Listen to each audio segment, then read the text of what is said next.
अकबर बादशाह विनोदी स्वभाव के थे। उन्हें पहेलियां बुझाने का बड़ा शौक था। उनके दरबार में एक से बढ़कर एक विद्वान और बुद्धिमान भी थे। लेकिन अकबर की अधिकतर पहेलियों का उत्तर बीरबल ही देते थे।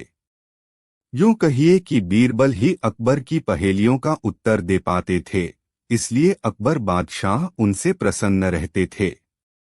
एक दिन की बात है कि बीरबल दरबार में उपस्थित नहीं थे। बीरबल की अनुपस्थिति में दूसरे सभासद बीरबल के विषय में अकबर के कान भर रहे थे। उनकी तरह तरह से बुराई कर रहे थे।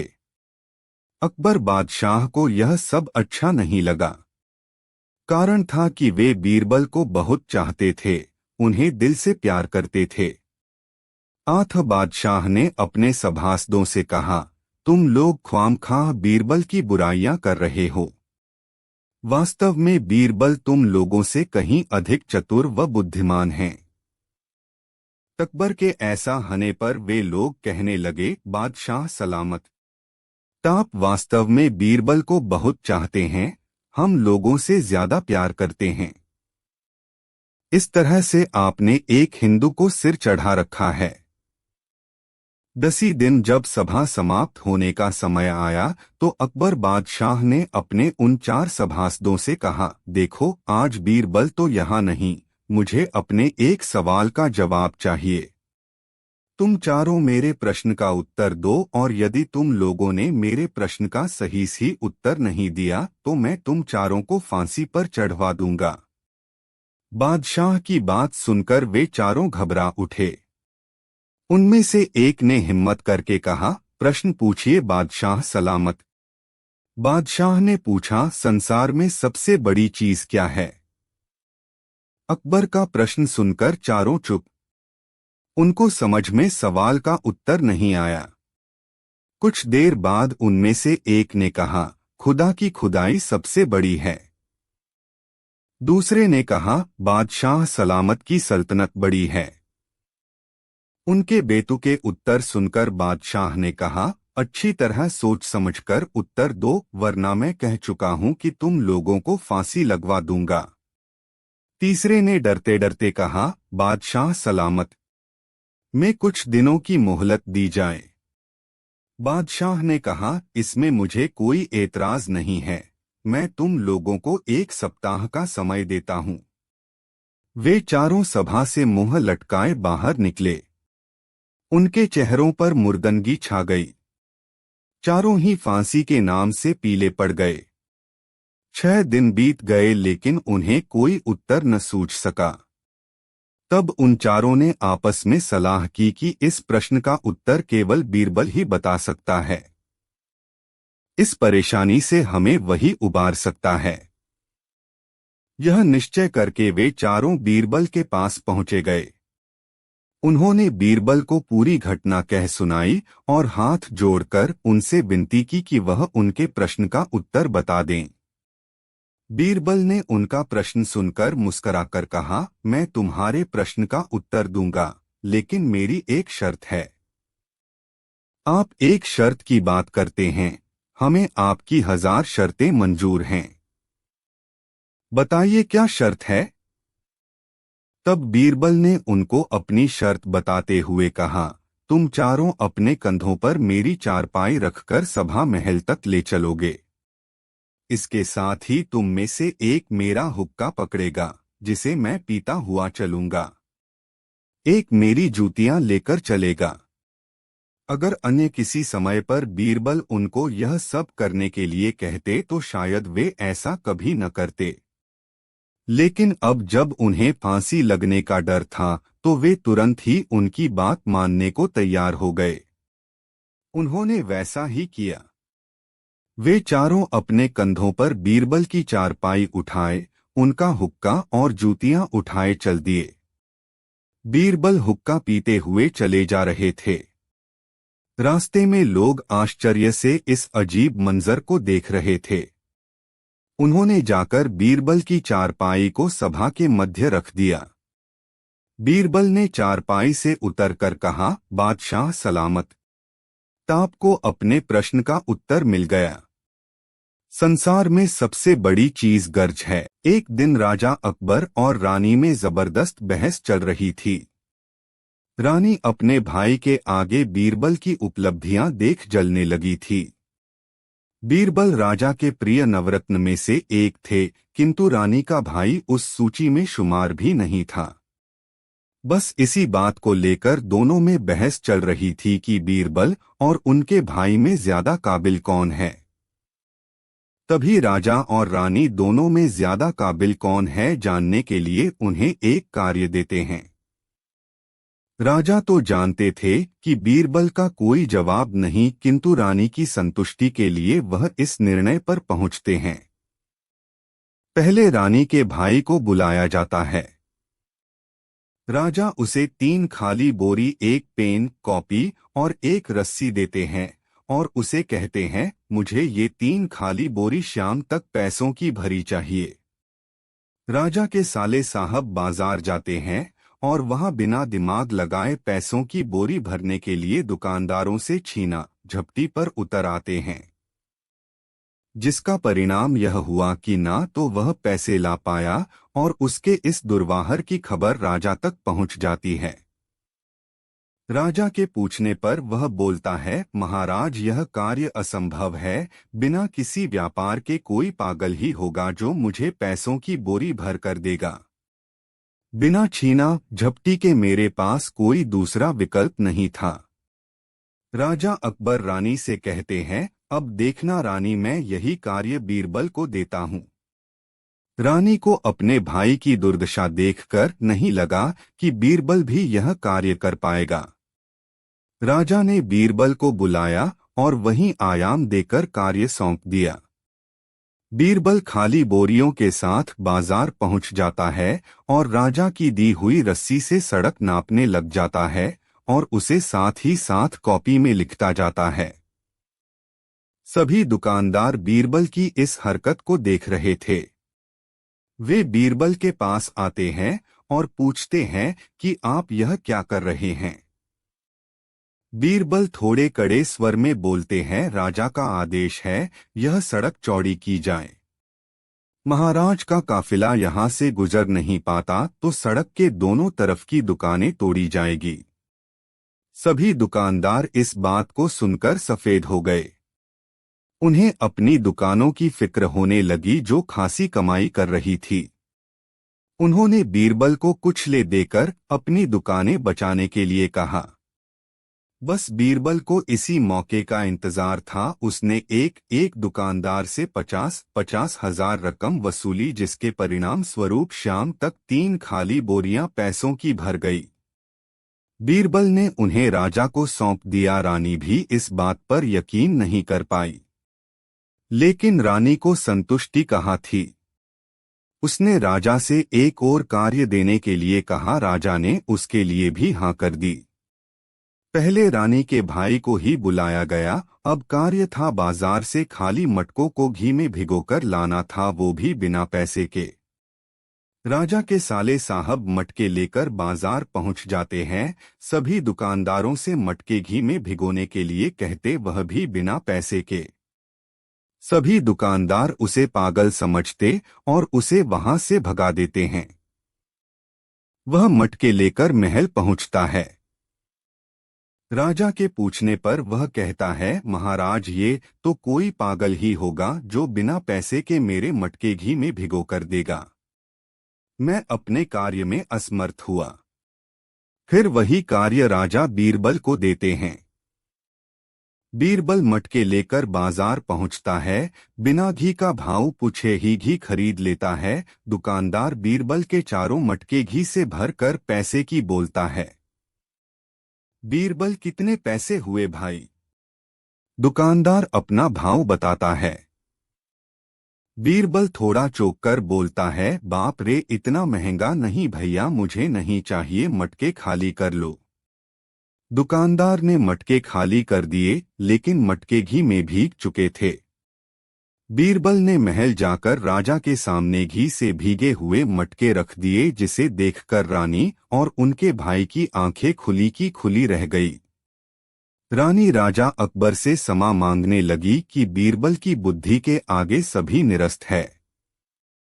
सिख बुद्धि के बल से किसी भी समस्या का समाधान किया जा सकता है, बस इंसान को धैर्य रखना चाहिए। एक समय की बात है जब हर रोज की तरह राजा अकबर की सभा लगी हुई थी। सभा खत्म ही होने वाली थी कि उन्हें एक बहुत बड़ा तोहफा अचानक से मिला। उनका तोहफा ये था कि उनके प्रिय मित्र जो दूसरे राज्य के बहुत बड़े राजा और बहुत धनवान थे उनसे मिलने के लिए आए। अकबर बहुत खुश हुए, उनकी खुशी का कोई ठिकाना नहीं था।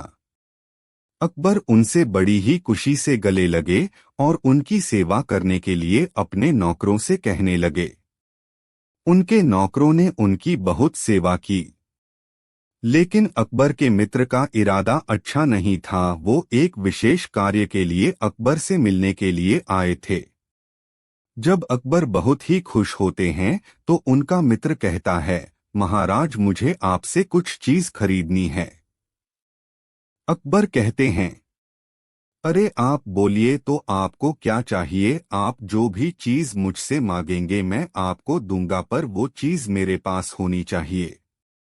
अकबर के मित्र ने कहा, हाँ आपके पास वो चीज है, पर आप मुझसे वादा कीजिए कि जो चीज मैं आपसे मांगूंगा उसके लिए आप मुझे मना नहीं करेंगे। अकबर ने सोचा, अगर मैंने अपने मित्र को उसके द्वारा मांगी गई चीज से मना किया तो उसका असर हमारी दोस्ती पर पड़ेगा। अकबर ने कहा, हाँ आप जो मांगेंगे मैं आपको जरूर दूंगा। अकबर के मित्र ने जो मांगा वह सुनकर अकबर सन्न हो गए और सोचने लगे कि मैंने अगर इन्हें यह नहीं दिया तो मेरी मित्रता खतरे में पड़ जाएगी, और अगर दे दिया तो राज्य खतरे में पड़ जाएगा। अकबर के मित्र ने जो मांगा था वह था अकबर के नवरत्नों में से एक बीरबल। क्योंकि बीरबल ने अपनी बुद्धि से राज्य के विस्तार में बहुत बड़ी भागीदारी दी थी और हर एक मुश्किल को बड़ी ही आसानी से हल कर लेते थे। अकबर के मित्र को असल में बीरबल की बुद्धि खरीदनी थी। अकबर ने यह बात जाकर बीरबल को बता दी और कहा, बीरबल हमें माफ कर देना, हमारा मित्र आपको खरीदना चाहता है और मैं उसे मना भी नहीं कर सकता। बीरबल बड़ी ही दुविधा में पड़ चुके थे। बीरबल पूरी रात न सो सके। बीरबल ने इस दुविधा का बहुत ही अच्छा हल निकला और सुबह अकबर से जाकर कहा, महाराज मैं आपके मित्र के पास जाने के लिए तैयार हूँ। मैंने ऐसा हल निकला है कि वो कुछ ही दिन बाद मुझको आपके पास छोड़कर जाएंगे। अकबर को बीरबल के ऊपर पूरा विश्वास था। बीरबल के कहने से अकबर ने बीरबल को अपने मित्र के पास बेच दिया। उनका मित्र खुश होकर अपने राज्य बीरबल को लेकर चले गए। वहां जाकर उन्होंने बीरबल को अपने खास लोगों में शामिल किया। क्योंकि अकबर से उनके मित्र ने बीरबल को खरीद लिया था, इसलिए बीरबल अकबर के मित्र का हर एक काम करते थे, पर उनके द्वारा पूछे गए सवालों का जवाब नहीं देते। वह राजा बीरबल से उनकी सलाह लेने की कोशिश करते पर बीरबल कुछ भी नहीं बोलते थे। एक दिन उस राजा ने परेशान होकर बीरबल से पूछ ही लिया, बीरबल तुम मरे सवालों का जवाब और हमें सलाह क्यों नहीं देते जैसे राजा अकबर को दिया करते थे।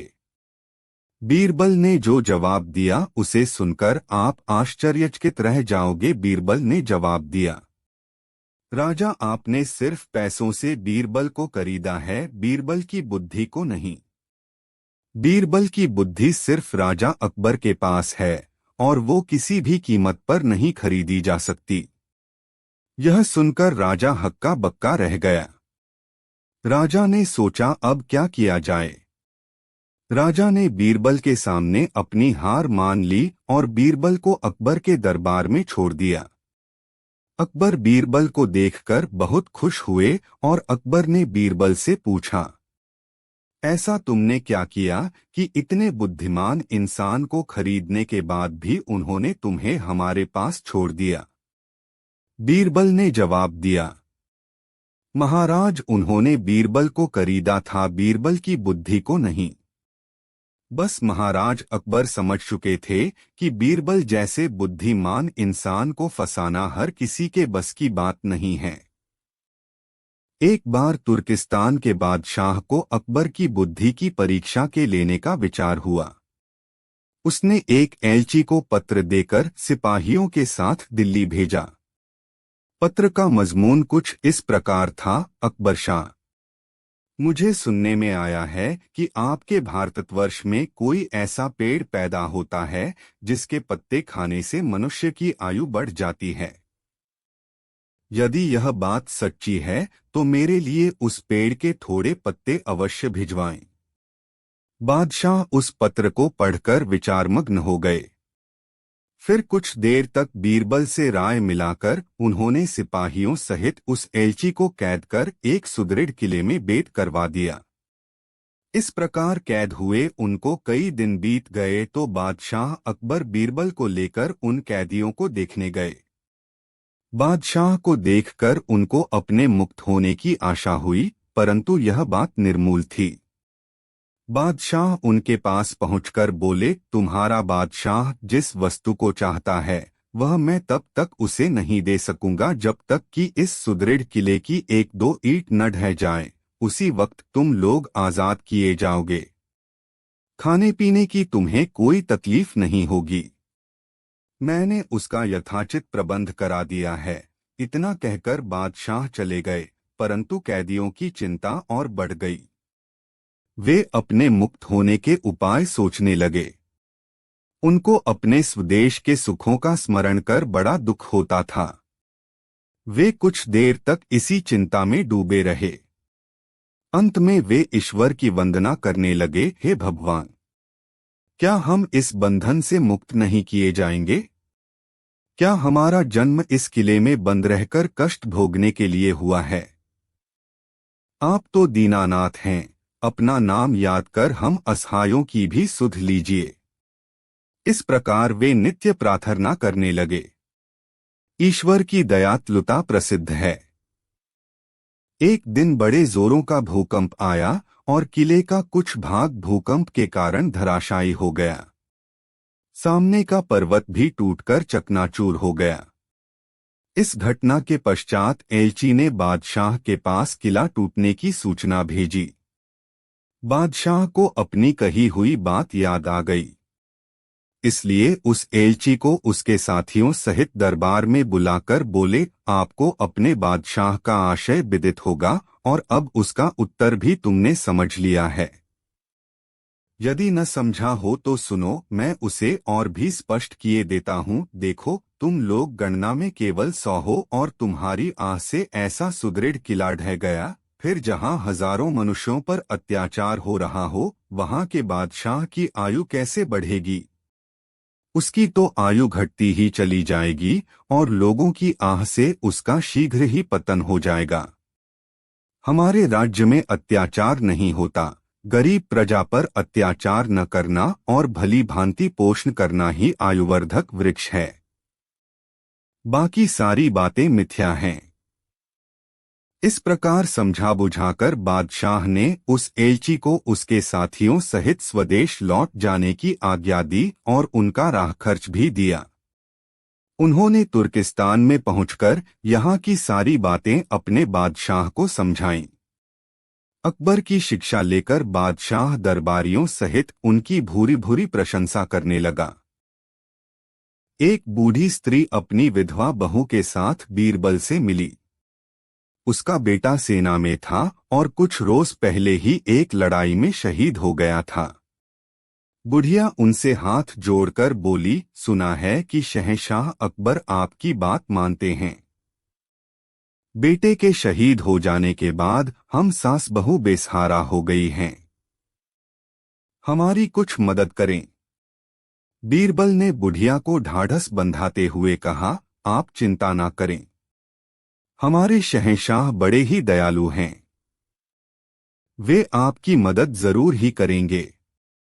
मैं जैसा कहता हूं बस वैसा ही आप करती जाएं। बीरबल के मुख से इतनी बातें सुनकर बुढ़िया अपने घर को लौट गई।